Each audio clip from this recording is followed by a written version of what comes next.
Akima pushed the door to her parents' bedroom open as she and her twin sister Kita entered the room. She looked around curiously as Kita went to the fresher to get the towel that her mother had asked for. She always liked looking at her mother's crystal collection. There were tons of them scattered around the apartment, but Akima always thought that the ones her mother kept in her room were the best. Two in particular caught her attention. Sitting on the bedside table, she spied a pair of amber crystals. They were the same color as her father's, actually. Did her mother have two of her father's crystals? Or had her father forgotten them up here? She resolved to take them downstairs and ask her father about them, and walked around the bed to pick them up. Kita came out of the fresher with the towel and looked over to her. Better not touch. Mommy told us not to. Akima frowned. But these are Daddy's. I bet he forgot them. Don't be silly, Kita said in an knowledgeable tone. Daddy has his and his lightsabers.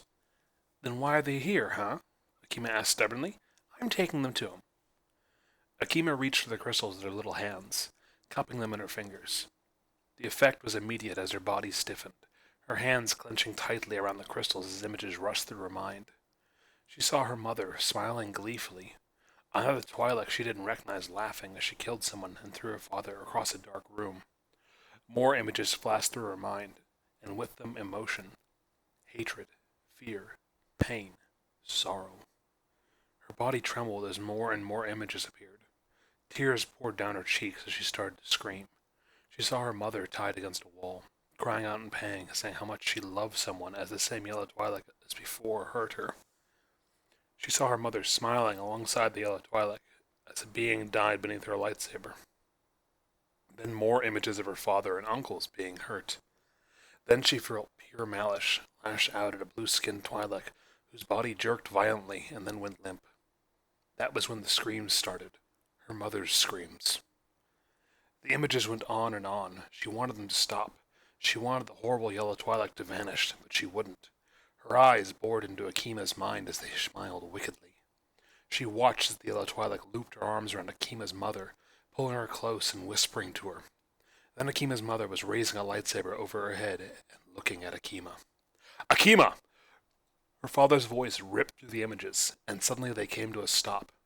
She was back in the bedroom, but only for a moment as Akima's body plunged into blackness. Kesarah had both felt and heard her daughter's screams. She'd immediately turned from the cutting board to rush towards the stairs, only to realize that Ka was no longer in the kitchen. She'd just enough time to see him vanish, his body dissolving as he teleported. Taking the stairs 3 at a time, she called out to her daughters, Kita! Akima! The door to her bedroom was open, and she burst through it to find Ka holding little Akima limply in his arms. Is she... What are these? Ka cut her off, nodding to a pair of amber crystals lying on the carpeted floor. Kesarah looked down at Shae's crystals in confusion, as she looked to Kita, who was crying fitfully. Then she looked back to Ka and recoiled as she saw the anger in his eyes. Ka, what happened? Are these Shae's crystals? He asked, his voice hard as his dark blue eyes blazed angrily. Kesarah swallowed, nodding slowly. I kept them after we killed her. And you just had them lying out in the open this whole time, Ka snapped. Do you have any idea what is on these things? Kesarah shook her head, not comprehending. Remember last month when Akima touched your necklace? Ka asked, his voice a growl as he held Akima's unconscious form against him. And she began to ask all those questions about our wedding and how we fell in love. Kesarah nodded mutely, still not comprehending. She's post-cognitive, Kessa, Ka said, and his voice strained. And you left Shae's damned crystals out for her to just take. Kesarah's eyes widened as realization set in. You mean she just... Yes, Ka replied with a strained voice. Our daughter just experienced Shae's memories. Kesarah looked at the unconscious Akima in horror as she considered just what her daughter might have seen. Do you have any idea what she was seeing? Ka asked angrily. Kesarah looked at her husband fearfully. He never sounded so furious before. His blue eyes were fixed on her, and she felt herself shriveling under their gaze. The full impact of Ka's words sank into Kesarah then. Ka must have seen some of what Akima had witnessed. He'd seen Kesarah's past. He'd seen what she'd done with Shae. Kesarah, are you even listening to me? Ka barked furiously. Kesarah snapped out of her mind, looking at Ka in mounting horror as he barked at her. Our daughter is unconscious because of your damn tormentor's crystals that you thought to keep, and you're not even listening to me. Kesarah looked down at Shae's crystals. She'd kept them by the bed so that each morning she'd remember that Shae truly was dead. She'd never meant to hurt Akima. She'd never even imagined that Akima could be hurt by the crystals. Kesarah! Ka shouted at her. Answer me!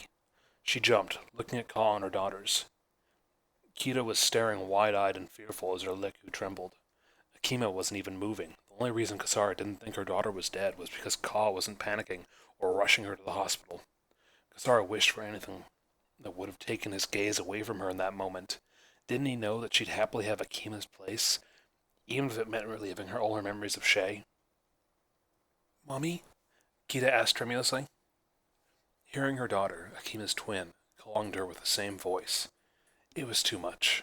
Kesarah turned, cloaking herself with the force as she fled. Mommy! Shrieked Akita desperately. Don't you dare! She heard Ka's voice shout through her mind as she fled down the stairs. She keyed the front door, her body still cloaked as she fled from all of it. She couldn't be here anymore, not after what had just happened, what she had caused, what they had seen. More than anything, she wanted to escape the fury of Ka's gaze. She couldn't bear to have him look at her like that.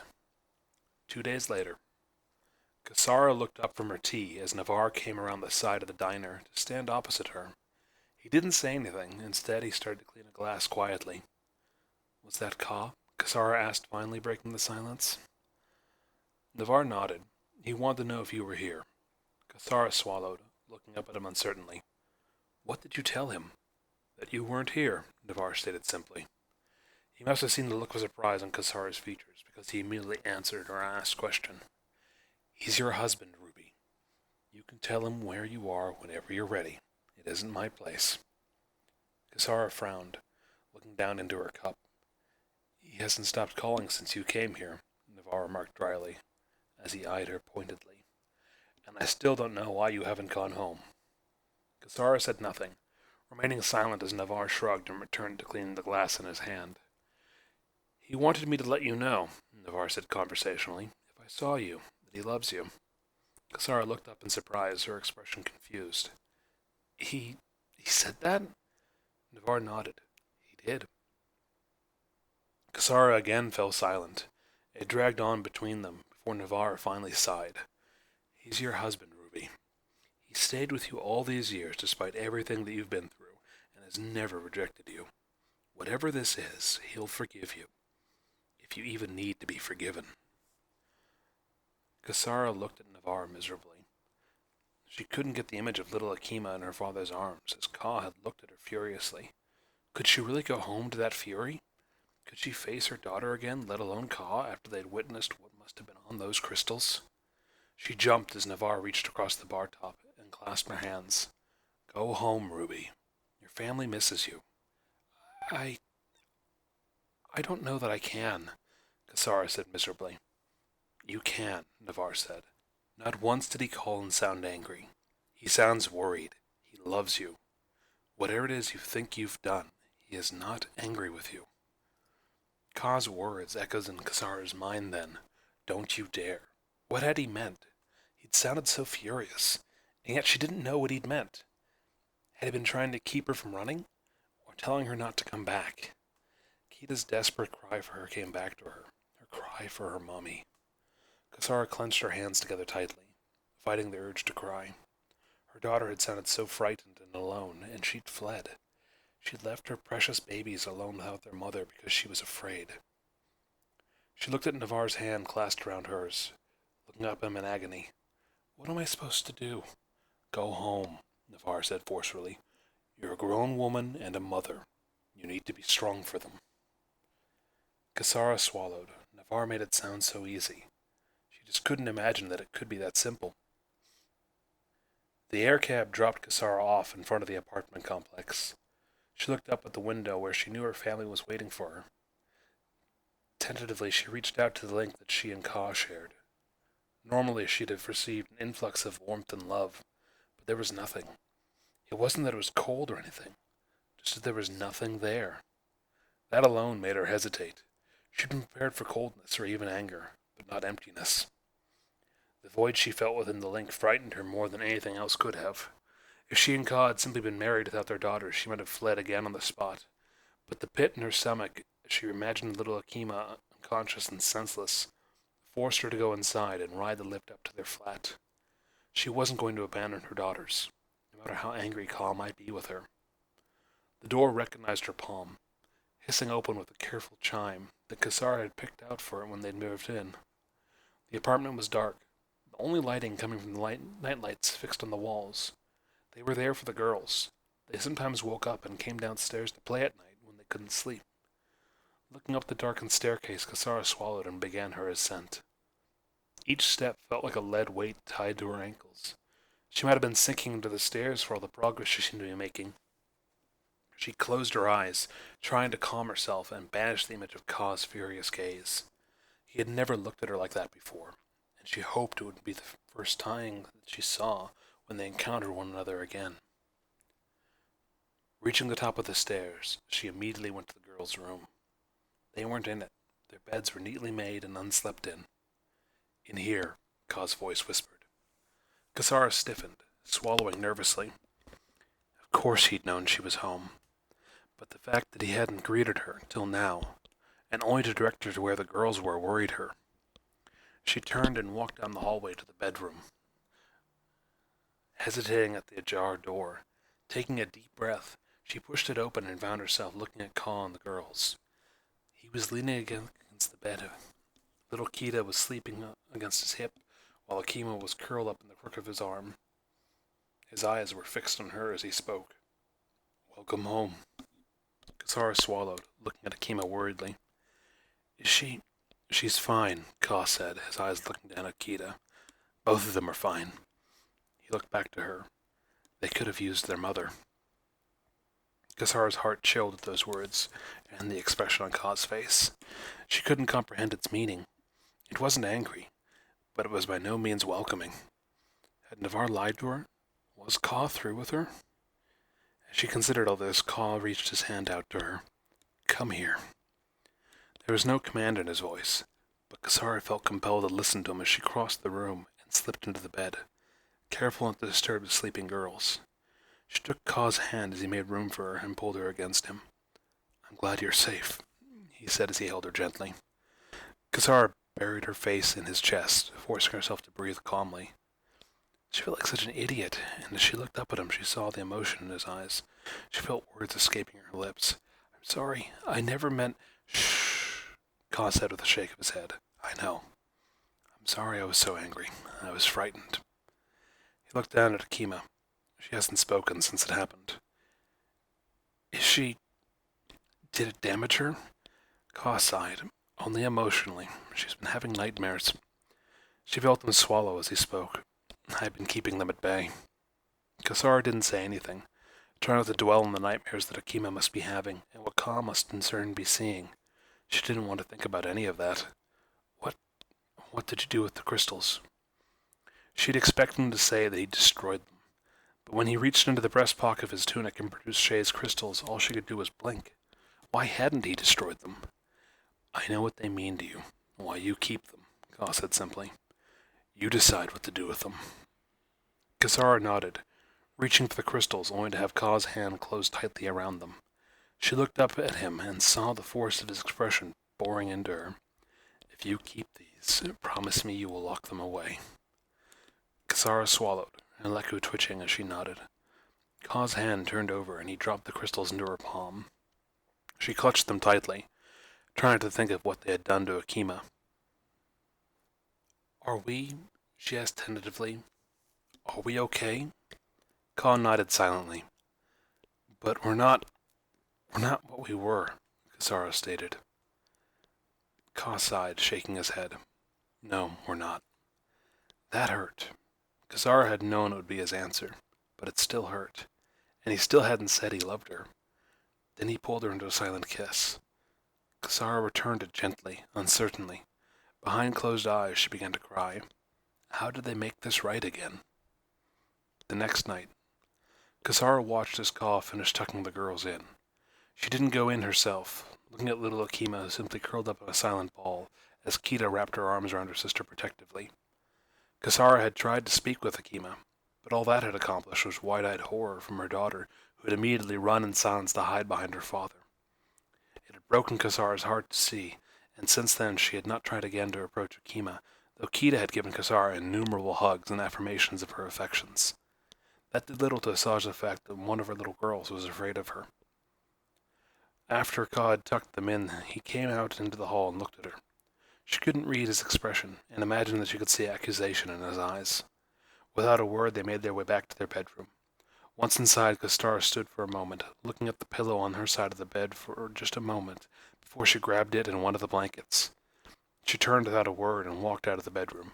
She had already changed into her nightie so that it wasn't an issue, as she walked downstairs and threw her pillow onto the couch, curling up in the blanket as she began to try not to cry. After a moment, she heard Ka's soft voice as he came around the side of the couch and knelt beside her. "What are you doing?" he asked.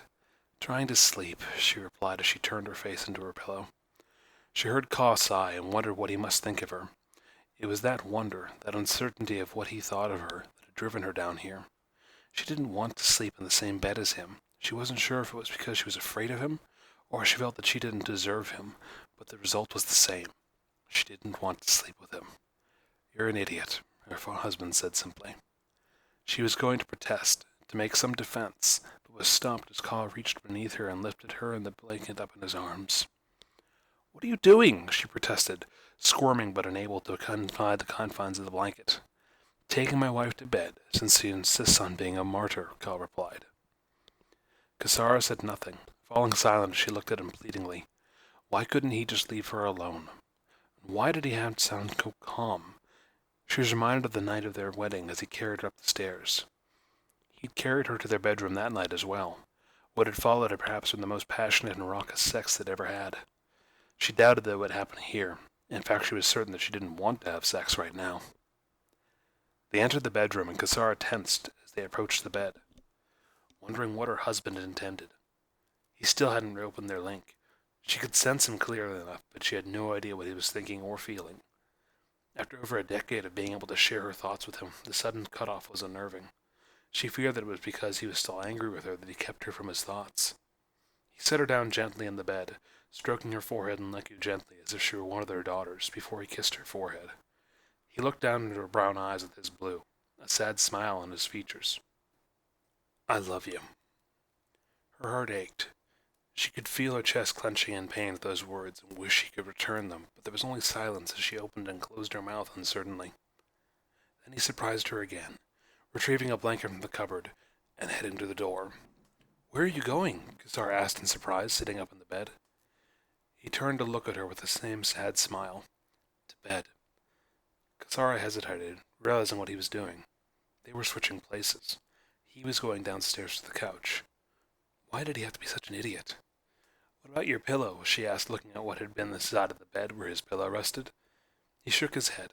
"You can use it. I'll borrow yours if you don't mind." "But Kesarah was at a loss at the same time. That sad smile spread across Ka's features. "When you're ready to share a bed again with me, we'll figure it out."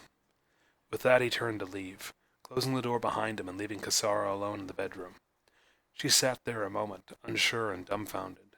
Finally she lay down, tears in her eyes as she closed them and tried to understand how Ka could be so insufferably tolerant of her while being equal parts kind and cruel. She wasn't sure what time it was when she woke, only that it was still dark. What had awoken her, though, was obvious as Kida snuggled against her. "I love you, Mommy," her daughter said as she wrapped her arms around Kesarah.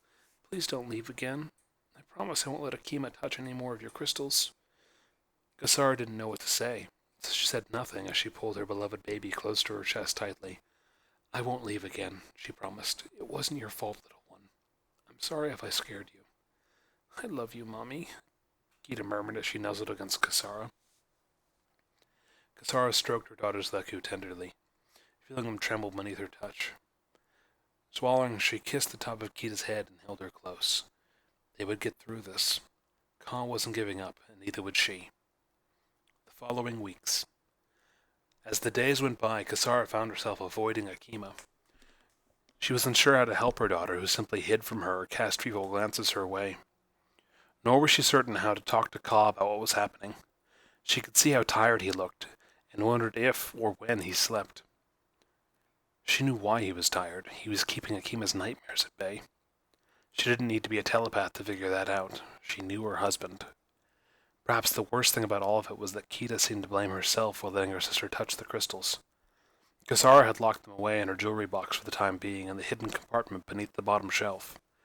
They'd be safe there for the time being while she decided what to do with them, but that was a matter for another time. In the here and now of the very moment she was in, she was focused on her family and trying to make sure that she didn't lose it all. After several days of watching Ka's condition worsen, she finally decided that she'd ask him just what it was he was seeing. She brewed them both a pot of tea, taking 2 cups to him as he sat on the couch with a knuckled hand pressed against his forehead. The girls were in their room playing, though Kima still would not talk or even laugh. It was as good a time as any, though. Kesarah truly did not wish to ask. She felt, though, that she must. This was her husband, and he was suffering. Placing the cup on the table, she sank silently into the cushioned seat beside him, fidgeting with her own cup and sipping the tea as her leku twitched pensively. "Thank you," Ka said as he reached for the cup and took a long drink of the tea. "That's delicious." Kesarah smiled. Leaning against his shoulder, she tried to find the words to ask him what she wanted to. How are you doing?" He hesitated a moment, sighing for a long breath before he finally spoke. "It's tough. I can stop the nightmares altogether. Sometimes. Other nights I have to walk through them with her." He shook his head. "I almost want to say that you have no idea what she's experiencing." He turned to look at her, the dark rings beneath his eyes doing nothing to diminish the concern in them. "But I suppose you do." Kesarah didn't know what to say to that, and so she fell silent for a time before she shook her head. "No, I don't. I was much older when Shae—" She trailed off again and shrugged. "Ka, I want you to know that I—" Ka shook his head, looking at her with strained affection. "That isn't you, Kesarah. None of it is you. I know it isn't." He put his cup down and reached out to run his fingers through the base of her leku. "I know who you are, and I accepted all of what that meant ages ago." Kesarah looked at him in disbelief. What was he saying? Of course it was her. She remembered what she'd done with Shae. She'd been there and been complicit in all of it. "Stop." Ka's voice was in her mind and ears both as he leaned in and kissed her forehead. "Stop blaming yourself. You're the only one who is still holding on to it. Let it go, my love. You don't have to martyr yourself for what happened." She looked at him uncomprehendingly, shaking her head as her leku spasmed. "How can you just forgive me? You're seeing what I did. You're seeing who I was, how I was." She worked her jaw, not being able to tell Ka what Shae had been to her. How could he possibly understand and forgive what he was seeing in Akima's nightmares? All the things she'd done with Shae, not just to other people, but what Shae had done to her.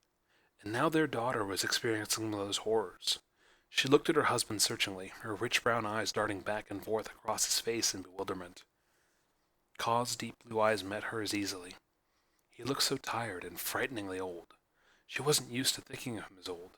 He'd barely aged since she'd first met him over a decade ago, and suddenly he looked like that decade had caught up to him. Just in the past few weeks of caring for Akima. There had even been a moment when he'd refused a mission from the Jedi Council, something he never did. When Kesarah had tried to challenge his refusal, he'd simply asked her if she could defend Akima's dreams against the nightmares in the same way he could. She'd fallen silent, not said anything more on the matter. She knew he was right. While she would not have written her abilities off in that regard, as entirely as he had done, she was certainly not as suited for the role as he was. "Get out of your head, Kessa," he said, drawing her out of her thoughts as she looked at him uncertainly. "You've been kicking yourself non-stop since Akima was hurt." He touched her hands with his gently. "She'll be fine. I won't let her fall apart." Kesarah swallowed, shaking her head. How could he say that? Akima was experiencing all the horrors of Shae. There were probably several memories that even Kesarah wasn't aware of, and coupled with the ones that Kesarah was in, her poor daughter still wasn't talking to anyone. "I love you," Ka said suddenly. Kesarah jumped, looking at him for a baffling moment before she stood up, taking her tea and left him seated there on the couch. How could he say that? How could she believe that? As she made her way upstairs, she spied Akima peeking out from her bedroom. She smiled at her daughter, watching as the ripples of Akima's liquid traveled down their length. She had not expected Akima to do anything more than duck back inside her room, and so was shocked when Akima actually spoke. "Mommy?" Kesarah froze on the spot, looking at her daughter in disbelief. "Akima?" Her little daughter swallowed, shifting uncertainly as she sniffed and looked at Kesarah plaintively. Are you all right?" It was the last thing she'd expected to hear. Akima was asking if she, Kesarah, was all right. It was Akima who was suffering from all the nightmares, and yet she was the one asking if Kesarah was okay. It was too much. Kesarah collapsed at the top of the stairs, her body crumpling as she covered her face, and she began to sob. How she managed to not spill her tea, she was unsure, but that accomplishment was nothing compared to what happened next. Akima's arms were around Kesarah, holding her tightly. Kesarah put aside the cup of tea, wrapping her arms around her daughter tightly and holding her close. "Mommy," whimpered Akima. Kesarah couldn't speak. She tried, but she couldn't manage it.